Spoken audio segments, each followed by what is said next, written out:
Garmin Guru. In this video, we're going to look at the audio options for the Garmin Zumo 590LM. So there are two options, Bluetooth audio and wired audio, and we're going to look at both today and how they sound. So to perform this test or comparison test, I've set up this sound rig in my hallway. So if we look a bit closer at that, we've got the Garmin Zumo 590LM. And we've got the JBL Flip audio device. This is perfect for this example because it does both wired, as you see at the back there, and also Bluetooth. And we've got the Samsung USB condenser microphone to record sound, and that's connected to a laptop running Audacity. So we'll be using that to do the audio sampling. Appreciate getting good audio sampling over YouTube is a challenge, but this should help us with the process. So the first test we're going to do is listen to the music quality using a wired connection. So we'll connect the Zumo to the JBL Flip wired and play a track.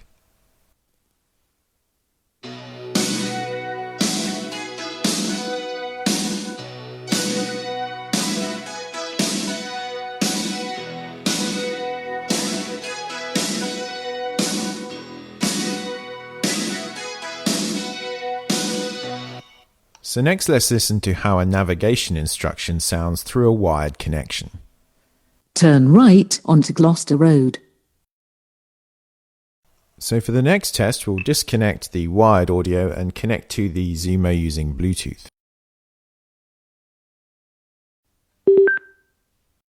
Now let's play the same audio track.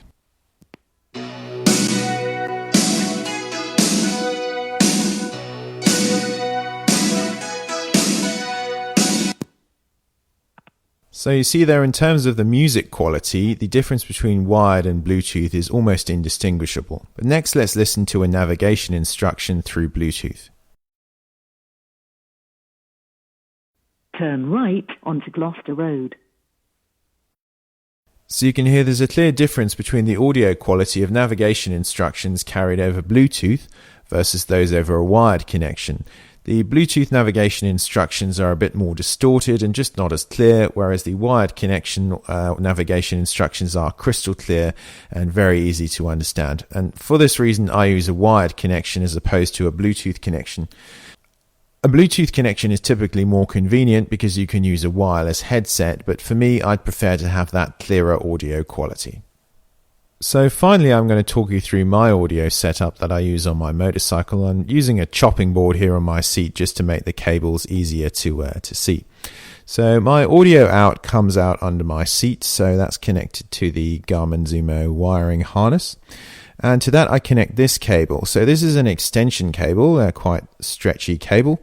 So I connect that in the middle, and then on the end I use a pair of Ultimate Ear Sound Ear headphones, and these use molded plugs which are custom molded to my ear cavity, so provide excellent isolation, and I plug those in at the end there. The thing to be mindful of, and the reason I use that cable in the middle, the extension cable, is because it flexes. So if I hold it up to the camera, you'll see it's extremely flexible. So if you get off your motorcycle and you forget that you're still wearing your headphones and connected to it, which is easy to do if you've got a comfortable pair of headphones on, as you walk away from the bike, you'll feel that build up the tension, and then you'll be aware that you're still connected before any damage is done to the cables. So if that stretchy cable isn't in place in the middle there, and you just connect direct as so, then you're much more likely to damage your cable if you walk away from the bike, because it pulls taut very easily and can damage the connections. In terms of the value of the cables as well, the rig cable here is fairly expensive. The custom headphones are fairly expensive, but this intermediate cable is relatively cheap. So if anything is going to fail in the system, that's the place you want it to fail, and that's the cable which spends most of its time outside in the element. So I'd highly recommend using one of those for your audio setup if you choose to use a wired setup. So that's a comparison of the audio options, Bluetooth versus wired, and a walk through my current audio setup. Thanks for watching, and remember to like, share and subscribe.